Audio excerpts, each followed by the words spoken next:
right. You want to start talking? Sure. So we wanted to talk today about being authentic.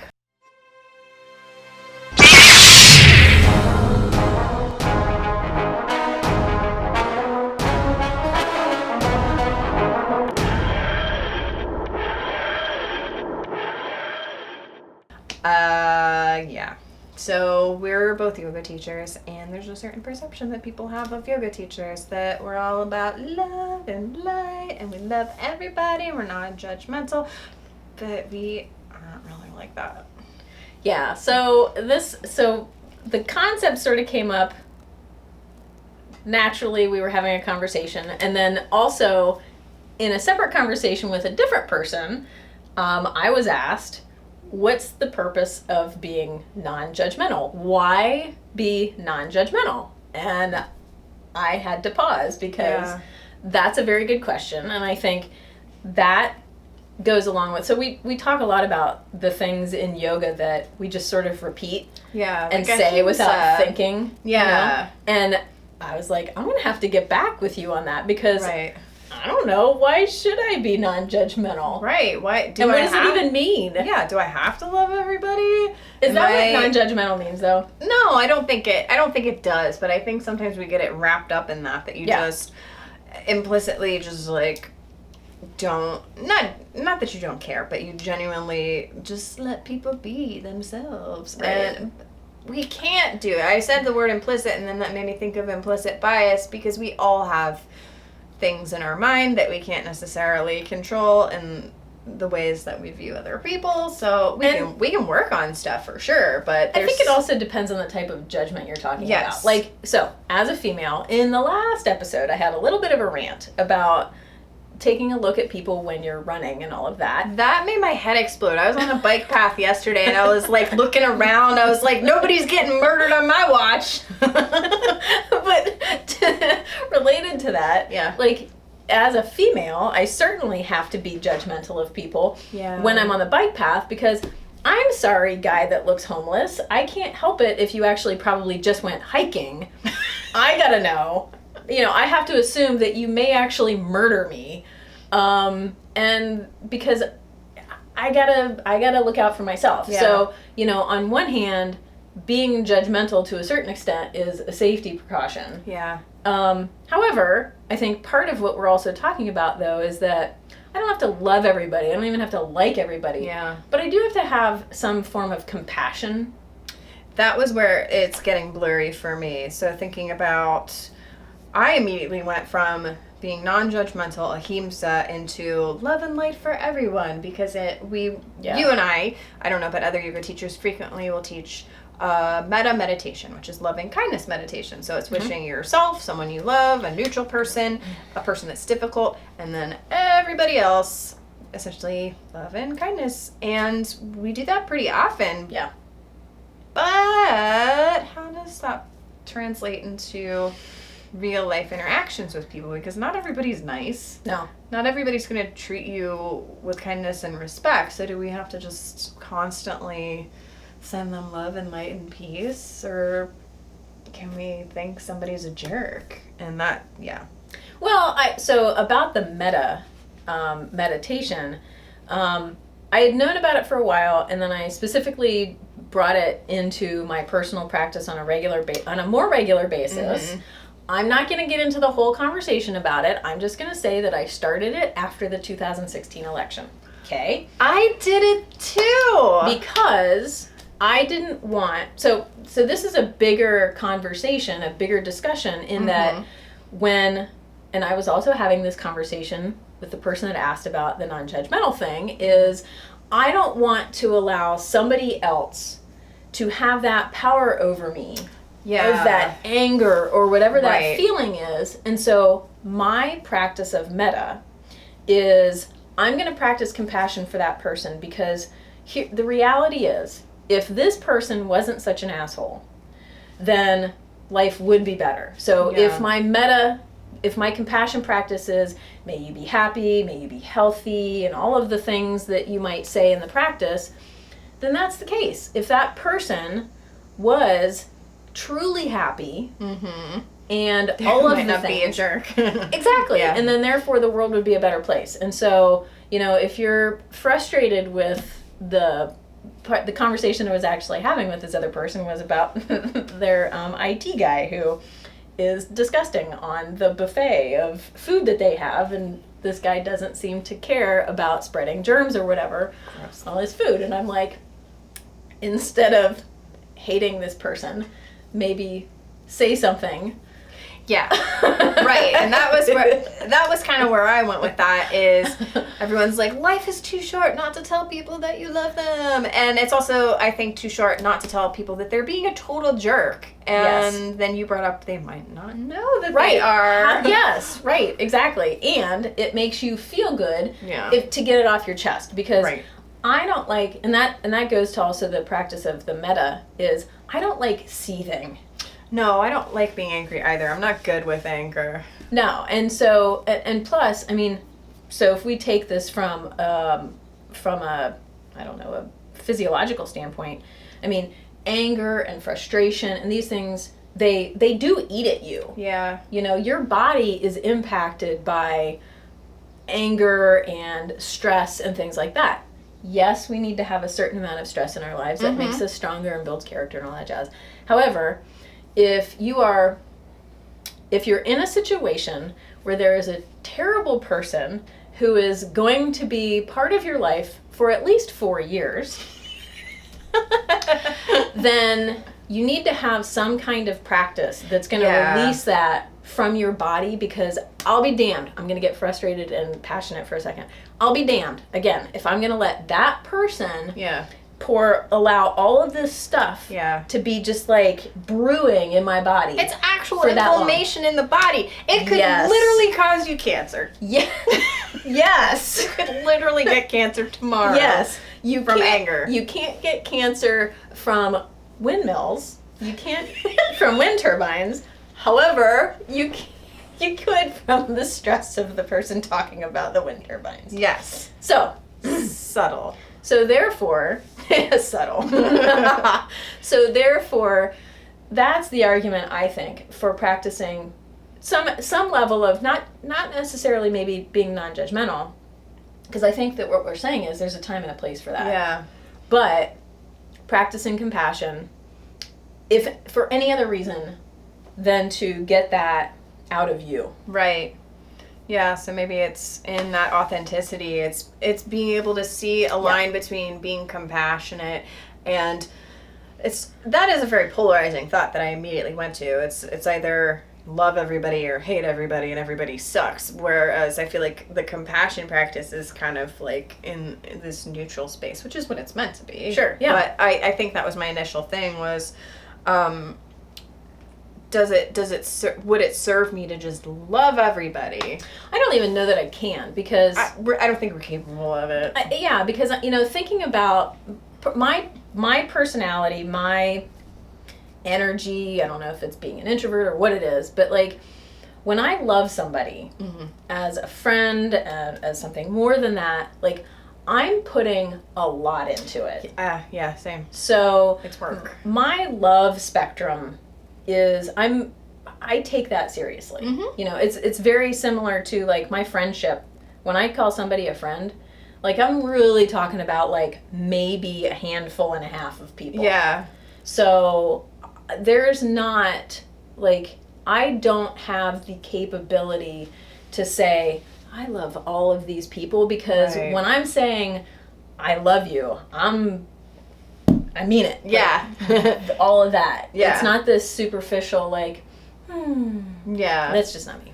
Right. And I think that is something that is maybe more new agey, maybe more, I don't know. It's kind of a stereotype of a yoga teacher. But I do know people that present themselves in that way. So they genuinely have love and light for everyone. And I always wonder, and maybe they can. Maybe they do, but I always wonder what's going on in their mind when they're at home and they're not in the space of the studio. What's really going on? Because some people I was reading an article about, so I am starting up a therapy practice, and there's all kinds of stress and imposter syndrome and things associated with that. And so I was listening to a podcast by another therapist on essentially the imposter syndrome. And one of the things she was talking about is in any field, like teaching yoga, doing therapy, whatever, there's a good chance that everybody has imposter syndrome, but there's this there's this chunk of the same people that are really good at putting on a face and the fake it till you make it kind of thing. And I wonder how much of that, as maybe just yoga teachers we see, that kind of seeps in and makes us think, like, if I accidentally swear in a yoga class, which is, I mean... Sorry, all of my yoga classes. Yeah, sorry every time ever. Or if somebody does something really cool and I'm like, hell yeah, that's amazing. Like, that's classes with us. Yeah, that's just how I am. Sorry. And I think if you go outside of that authenticity, I think people can tell, but then I also I'm not sure, because again, imposter syndrome, that's where you feel like people are at some point going to figure out that you don't know as much as you do, that you're not as good as you are, that, you know, whatever it is you're doing or you're good at, that they're going to find out that you're an imposter. So yeah, I don't know how much of that is like imposter syndrome and how much is real. Well, and I also wonder, I mean, going back to the idea of like, well, let's define what love means, and like, you know, love and light, that's kind of like vague anyhow. I mean, it's really vague. What do you mean by saying like you want love for everybody and all of that you love everyone? I mean, truly, what does that mean? And maybe those people truly are able to have like, I don't know, maybe people experience it differently. Maybe it is an introvert thing, because when you think about it, extroverts can have a wider kind of array of relationships and friends, and maybe they're able to like spread it out, like kind of like pepper it in a different way, where it's more like with an introvert, it's like maybe you have like 2 or 3 people that you're pouring it all into. So maybe that's why we don't. and that really may be, because I can't, I mean truly, I think what I can say is that the people that I consider friends, I mean, I've got like deep love for those people. I may not say it. No, I'm the same way. No, like, you know, just saying. But get all stupid about it. But that's the thing, is that I feel like, you know, all of those emotions and everything that goes into being a friend, I don't know that I have friends that I don't love. Nope, because I am Parks and Rec people, I am such a Leslie Knope about my friends. I think they're perfect and amazing and wonderful in everything that they do, and to this incredible extent. So I think I agree with that, where it's like, if my friend does anything even like a little bit interesting or that took a little bit of strength, I'm like, oh my God, what an amazing person. Have you seen my friend Burg? Like, she's perfect. Like, check it out. Yeah. Like, that's how I am. And I think it's kind of a similar thing. So then when I hear things like, think of like Mother Teresa or like the Pope or something, and they're like, I love all of God's children equally. It's like, do ya? Because I've heard you don't. I feel like that can't be true based on the definition of what it means to be Catholic. Right. And then that crosses over to all kinds of other things too. Because I think because Dalai Lama's popping into my head too. I don't think I've ever heard him say anything about how he loves everybody. I don't think that's really how Buddhism works.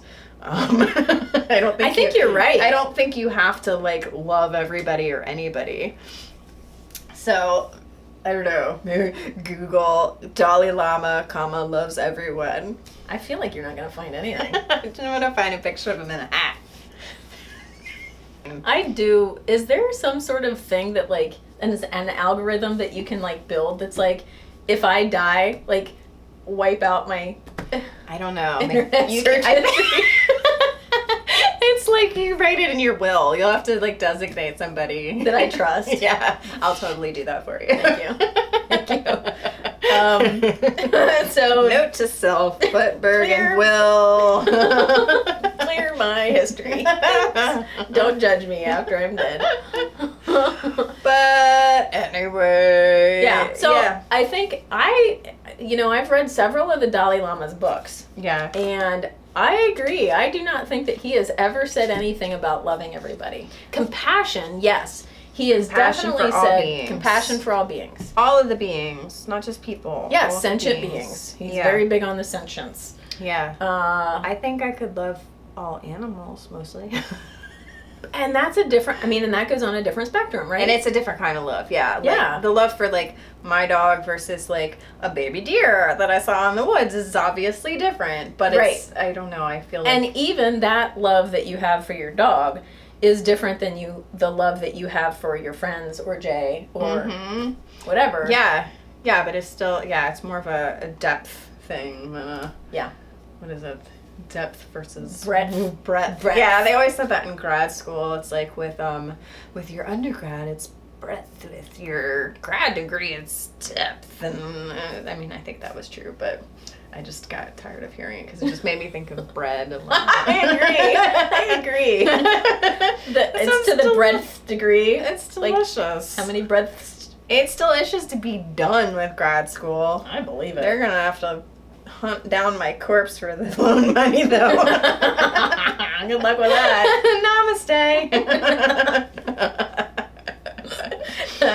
But on the same side, one of the things I was thinking about, because when you were talking about being non-judgmental, I was like, oh, okay. So as a social worker, as a therapist, we're supposed to work really hard on being non-judgmental, but to what extent? Because if somebody's doing something dangerous or stupid or harmful, I'm not going to sit back and go, I don't judge you for abusing children or the elderly. No, I'm going to have to step in. I'm a mandated reporter at this point. So that's where you have to draw a line and create, I think, boundaries too, because there will be some people, and I made kind of a little note there, is it selfish to cut some people out? So can you love somebody and then also release them from your life? Yeah, yes. Absolutely. Yeah. However, so I just put an article on the Yoga Happiness page this morning about the use of the term embeddedness. I like that. And I really like that word, and one of the things in the article was talking about how, like, if you are embedded, that means that you've got all of these little connections to people in your life. And, so even if I'm sitting by myself, I might look lonely, but I'm not, because in my mind, I have a connection to, the people that, as we're talking about, the people that I love, my friends, my family, here and past and all of that. And so where was I going with that? That people can be embedded into your life, and maybe they move. Maybe there's somebody that it's not good for you to be around them a lot, for maybe they're struggling with an addiction. There's just a billion different things. Maybe they don't have good boundaries, and you've tried and tried and tried and tried, and it's just not something that is sustainable. So you can love them from afar. Yeah. And that's part of, and that may be, part of the love practice is saying, okay, I love you, but you need to go fix yourself. Right. Go work on yourself. And that is healthy, I think, for both people, because, frequently you get into a situation of, just enabling. I was just going to say that, You're getting in the way of the person that you love. So, I think, and you can come back later. Yeah, that's something that immediately made me think of just, like, any kind of addiction whatsoever. I think that's one where it can be really painful or difficult, but that is an instance where if somebody, you can kind of lead somebody in the right direction, but to allow yourself to be the one that does all of the things for them and fixes the problem is enabling, because ultimately we're all, maybe this is a piece of it too, ultimately we can only control ourselves too. Yeah. So. Well, and I live by teach a man how to fish. Don't give him a fish. teach them how to fish. Yeah. That's like social work in a in a nutshell. Everybody, I think, thinks of social work as like, oh, it's just free services and people mooching off the government. Like, no. It's psychoeducation. So it's teaching people about if they have a mental illness, this is what this mental illness is, and this is why it makes you feel like this, and here's what we can do to work on it. So it's, I don't know. That's something that I get a bee in my bonnet about. I love saying that. I get a bee in my bonnet about that because people think that like counseling or social work, that it's just coddling and enabling people. Oh, that makes me think of a thing that's just slightly off topic. So NAMI, National Alliance on Mental Illness. Yes. They're amazing. So it's mostly Yes. it's all advocates, but it's mostly people that have a mental illness, or they have someone in their life that have a mental illness, that volunteer, that do other things. NAMI came up with this amazing idea for school children to have mental health days. I saw that. Yeah. Brilliant. So the children were the ones that were asking for it because they had NAMI kind of on their side saying, okay, so especially teenage years, that's a time when mental illnesses start to pop up. Maybe the more severe mental illnesses they just increase in whatever the nature is. So if you are struggling with severe depression, anxiety, things like that, to be expected to go through every single day the same way that everyone else is not sustainable. So they pitched this idea of mental health days, and a lot of the parents gave pushback, and they said that was coddling, and they didn't think that kids needed it, and that kids were gonna fake it. So that's kind of like the other side of that, is that there will be people that are just like no, walk it off. Well, and I think, let's connect authenticity and NAMI. I think that, this is also probably yours as well. One of my biggest soapboxes is talking about mental health. Yes, talk about it. Yeah, that's why, the book that I wrote about my mom and the experience with that.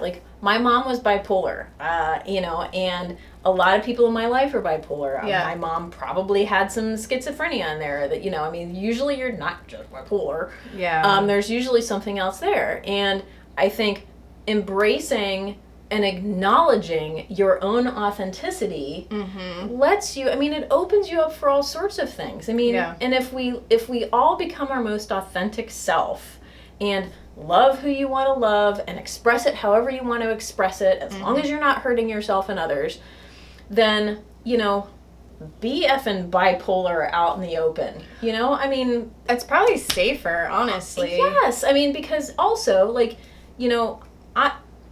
the people who I love, my friends, I want to know what's going on with you. Clinically what's going on with you, so that I know if you've got an issue, then I know how to react to that. You know? So it's just, it's another one of those things. If you're out and open about it, then we can work with it. Right. I think it is something that is a little bit easier for younger generations than older generations. I'm seeing that. I have noticed that people in their 20s are more likely to be on board with therapy. It's more acceptable, and they like to talk about it. So there's so many therapy memes going around right now. There's the thing I said, thing my therapist said, thing I said, thing my therapist said. There's that's blowing up, and I'm like, the timing is perfect. Everybody come in, come get me. I wonder, do you think I got jokes. Do you think that it's because with social media, now we're talking about everything, whether we want to hear about it or not, is on the internet? So I think it is because people are creating these different communities, which can of course get out of hand. Everything we do can get out of hand. We're humans. Yes. We're the worst. By nature, that's what we do. We get out of hand. But I think it's been really helpful in putting out there and demystifying some of these things. I see memes all the time now about panic attacks. If I had memes about panic attacks when I was 18 or 19, that would have saved me I don't know how much time, because I had panic attacks and I didn't know what they were. I thought I was dying. I thought something was really, really seriously wrong with me. And now we just have people in their 20s making having a panic attack. SpongeBob memes about it, and it's that's funny because I totally get that. I totally did feel like I was having a heart attack. That's hilarious. But that would not have happened. No. So it's not funny to, when you're in the moment, to have that, but to just like be able to put it out there, to be ridiculous about it even, and have that authenticity to say like, yeah, this is the thing I do. Like, you know, I have anxiety, so I'll tell you, like, I'm doing this stupid thing, and you'll be like, quit doing that stupid thing. And I'm like, oh, I am doing that. Okay, thanks. Right. Yes. But because you're open about it. I'm open about it, and I don't get offended if you're like, Lauren, not good. I think you did say that. I think you were just like, Lauren, stop it. Yes. Because I was freaking out. I was like, nobody's going to want to come to me for therapy, and I'm the worst therapist, and everybody hates me. Stop it. And you were like, you've been freaking out for a few weeks, and you don't have any reason to. And I'm like, oh, okay, cool, thanks. So I think that being more authentic and being more open helps. And I think if we go back to the yoga teacher thing, being authentic in that way, so maybe you do swear in class, maybe you do say like, I'm a hot mess today. People will want to come, some people won't, because some people want their flowery, flowy, love and light yoga teacher, and they need that. They like hold on to that. But for there are plenty of studios that'll have that. Yeah, but for a lot of people, that's what's gonna bring people back. Yeah. Yes. The thing that is gonna bring people back is like that human connection. My yoga teacher's effed up, and she still looks like she's putting it all together, keeping it together somehow, and so can I. Exactly. Like just making those connections and being authentic. Humaning's hard. Humaning can be really hard, but we can do it together. Yeah. Like that's kind of maybe the point. Right. I mean, we don't know what the point is, really. I mean, sometimes you'll hear like, the point of life is to love everyone. Like, I don't think that's true. I mean, I think we can help people without loving everybody. I think you can help people. Thank God, because I don't love everybody. Yeah. Sorry. Yeah. So maybe that's something to think about too. Like being authentic might mean like helping people and doing things for other people. I want to help people. I want to help people too, but that doesn't mean that I have to love everything everyone does. And even if you do love somebody, you don't have to love everything they do either, because you can lots of things. You can turn into a doormat. You could turn into like, I don't know, like if you just allow yourself to love it. Not a real doormat. Like what happened there? Good Lord. I don't know why I did that literally.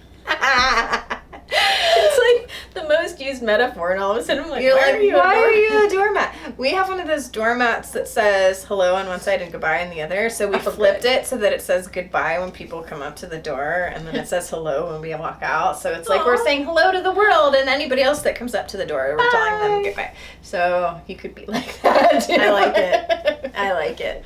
So anyway, people could take advantage or walk all over you. If you were an actual doormat, they could as well. I don't know what my problem is. So boundaries. All right, so we're gonna start actually 2 new segments that we're debuting right now. Lauren had brilliant ideas for Rebel of the Week, which we're going to talk about, and we're also going to talk about books that we're reading. Yeah. Because we're super ready nerds. Yeah. So I want each of these to have a theme song. Rebel of the Week. Ooh. Yeah. All right. We'll work on that, and if anybody out there has a better theme song, send it to us, and we'll upload it. While you're introducing Blair Amani, I'm gonna go get our sign. So, speaking of Rebels, while she's doing that, so we posted on the Yoga Rebels Facebook a very cool young lady, probably young woman, named Blair Amani, who recently created a baller Starfleet uniform. Oh yes. So we also have a sign. Yes. Thank you, Lindsay. Yeah, thank you, Lindsay, and thank you to Emily who made it. Yes. We'll put a link. I think we might have already put a link, but if we didn't put a link, it's Keeper Crafts. Yeah. So Emily's the one that made it, and she gave us these really cool little like coaster emblems too of our logo. That are really special and amazing, because on one side it's like the contrast of the other. Yeah, very cool. Mm-hmm. So we gotta figure out how to mount this. Yeah. So I'm just gonna hold it. Just hold it. Yeah. So Blair Imani. Blair Imani. Oh my God, her costume is badass. Yeah, and she is Muslim, and she incorporated her hijab into it. And she even made, what is it called? Geordie LaForge's His visor thing, because Yes. I don't know what she made it out of. I don't know what she did, but it's the coolest thing ever, and you can see it on our Facebook page. LeVar Burton even like commented on it and about how cool it was. Yeah, because Star Trek people were giving her shit for being diverse. Are you effing kidding me? What? Oh my God. She can't wear a hijab and do that. Like, looks like she did, and she killed it. Of all the nerd groups in the world, right. The Star Trek people, like, that's one of the most diverse shows. And since, like, I mean, the original was diverse, I mean, like, super diverse for its time. I mean, like, they had a black woman as a main character. Yes. What? Yeah. So, she is a rebel of the week. She is. Pew, pew, pew. Imagine stars just blazing. Pew, pew, pew. And then a screaming eagle flying overhead. Okay. So we nailed that. That was great. Okay, next segment. Next segment Is this Book of the Week? Book of the Week. Book of the Week. And then there's a book flying. Unless LeVar Burton already did that with Reading Rainbow. Did he copyright flying books? Rainbow. So I'm not going to copy his theme song. I guess I'll start. So this week, I am reading Zen and the Age of Anxiety. It is excellent. It is by Tim Burkett. He is a 73-year-old Zen Buddhist who took on all of our modern problems and gave explanations and ways that we could incorporate Zen Buddhism into them so that we could make life easier. So there were some interesting things that he talked about in there that we think of when we think about Buddhists. Like, we talked about this too. We always think all Buddhists are celibate, and he goes on to say, no, that's not really necessary, and that shouldn't be necessary for anybody. Basically what Zen Buddhism is getting at is that you are trying to simplify your life. You're trying to create more peace, more resilience. So not that blissful calm, but the resilience. So if you're in a relationship with somebody and you're able to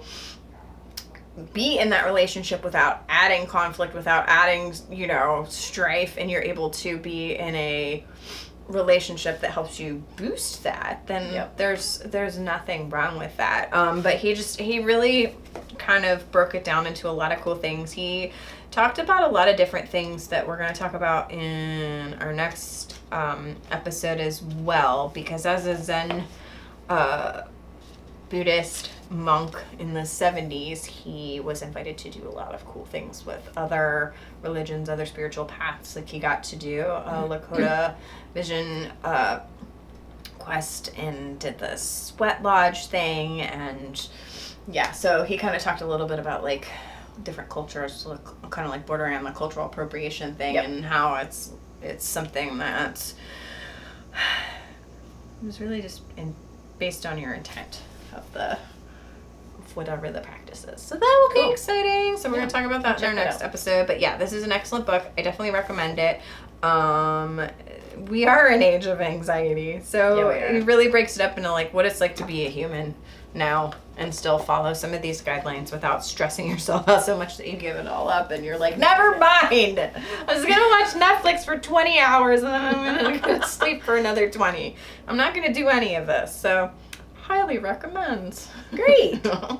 Cool. All right. Well, if you liked all of this, please click like or subscribe. Just do both. Yeah, just do both. Just do it.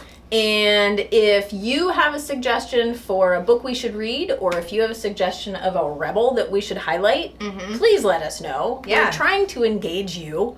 Be engaged. It can be a person you know, too. Like, if it's like a person... like a non-celebrity type. In your life, that will totally do that. Our Yoga Rebel Jeff, he made that really cool recommendation to read Spiritual Rebel. And then as a result, we are going to talk to the author. We talked to her on the phone last week, and she's going to be on our dang podcast. Yay! So look forward to that too. I look forward to that. She's going to talk to us about all kinds of stuff because she is also a spiritual nerd. Yeah. Yeah. So exciting things. So see, that's what happened. Jeff made a comment and a suggestion, and then we got to make another podcast. Thanks, Jeff. And then we got to meet an author, and now she's going to be on another podcast. So look what you guys can do. Yeah. Yeah. Thanks, Cool. pal. Yeah. So that's it. Till next time. All right. Keep the rebellion alive.